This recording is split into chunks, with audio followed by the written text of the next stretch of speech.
So you've signed up to take the digital SAT, and you want to get the highest score possible, but you don't want to waste a lot of time or money. I'm Nathan Greenberg, founder of Ivy League Mentors, and I've been teaching SAT since before many of my viewers were even born. And in this video, I'm going to cover everything you need to know about the digital SAT and how to prepare for it with minimal time and effort and without spending a single cent. So stay tuned.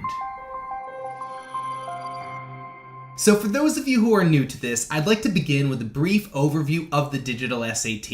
If you're already familiar with the basic format and content of the test, feel free to skip ahead about a minute or two to the next section, where I talk about where to find the best resources and how to use them. Test overview. The digital SAT is composed of two sections, reading and writing and math.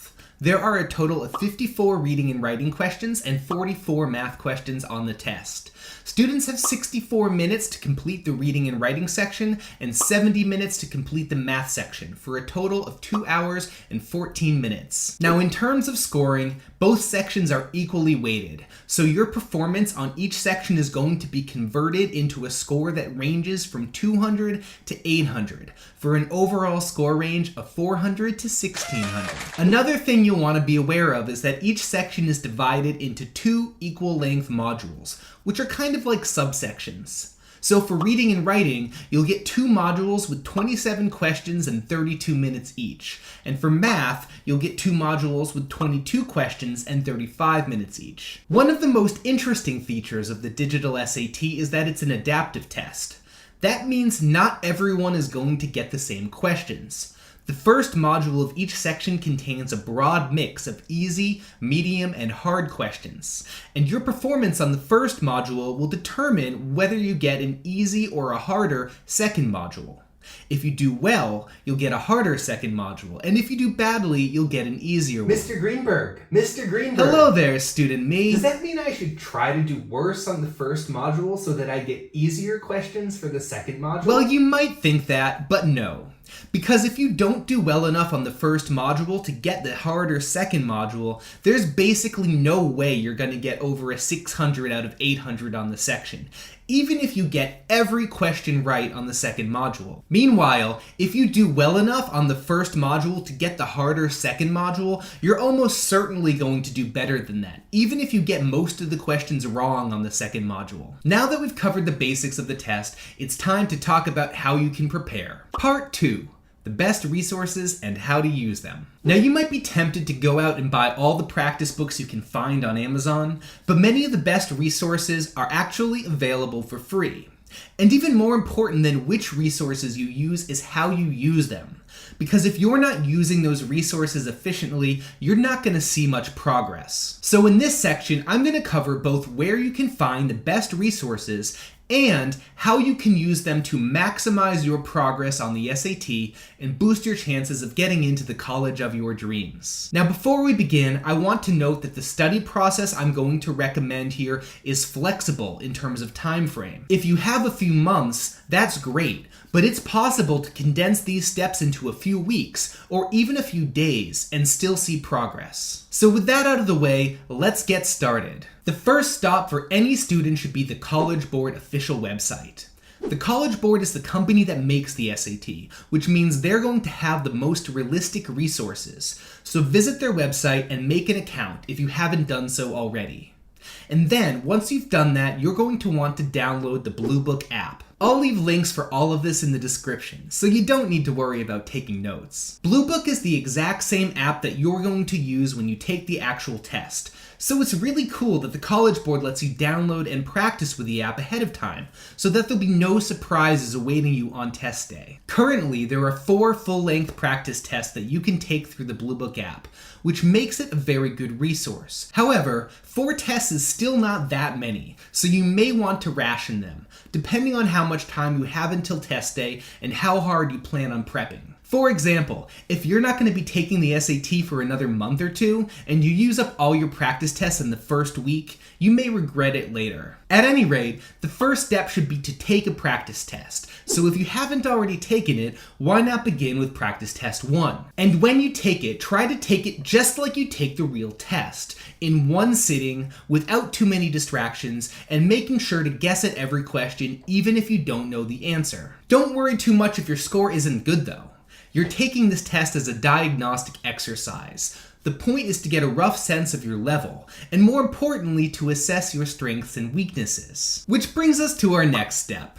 Review. A lot of students think that good review is just about going back over the questions you get wrong and understanding why your answer is wrong and why the correct answer is correct. But the truth is, that's not enough. And there's an obvious reason for that.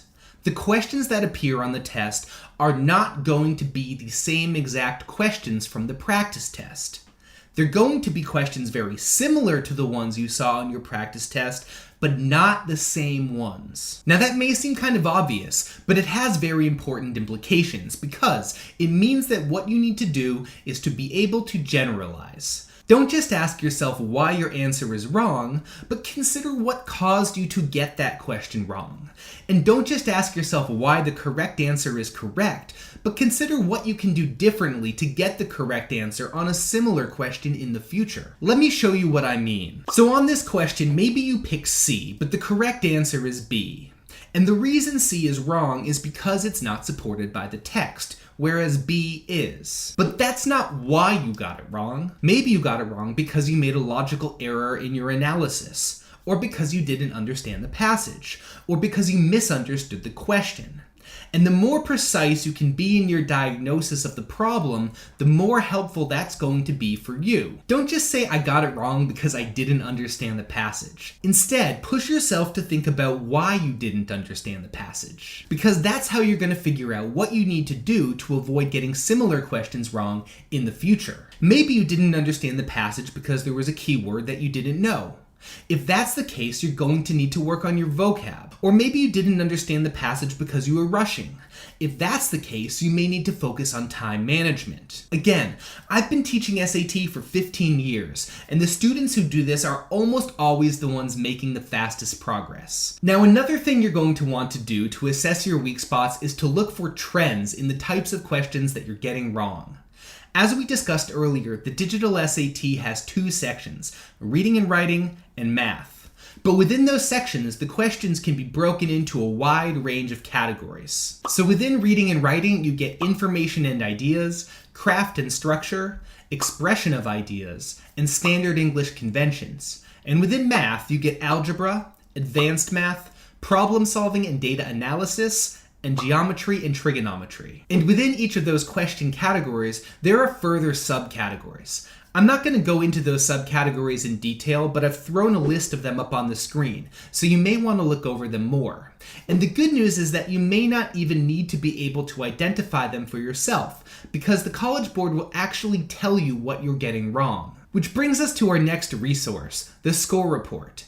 When you take one of the digital practice tests on the College Board website through the Bluebook app, you are going to get a score report. And that isn't just a score. It also assesses your performance in each of the main categories. And that's really helpful to you if you want to figure out what you need to do to improve. Because you may realize that most of the questions you're getting wrong fall into a few specific categories.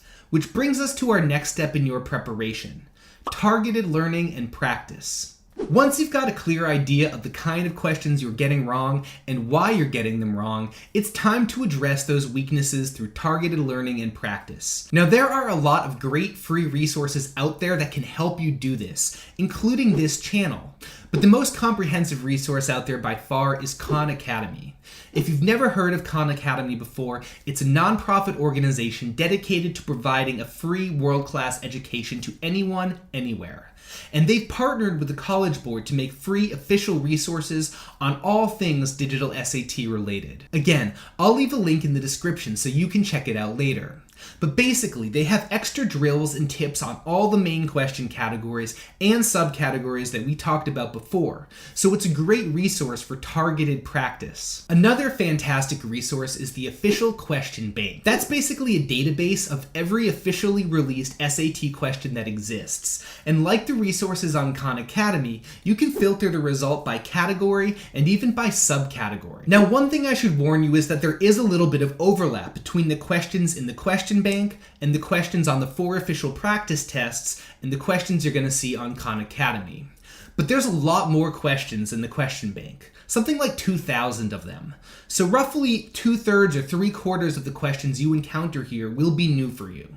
And again, this will allow you to focus on areas of weakness. So to recap, here are the 3 main steps. Take a practice test. Review it carefully to assess your weaknesses, and then address those weaknesses through targeted practice and learning. After you've done that, you can go back and repeat the whole process. Take another practice test. Review it carefully to determine where you still need to improve, and then go back to Khan Academy or the question bank or even this channel to drill those areas some more. I hope you found this video helpful. If you did, please don't forget to like, comment, and subscribe. Thanks a lot for watching, and good luck on the test.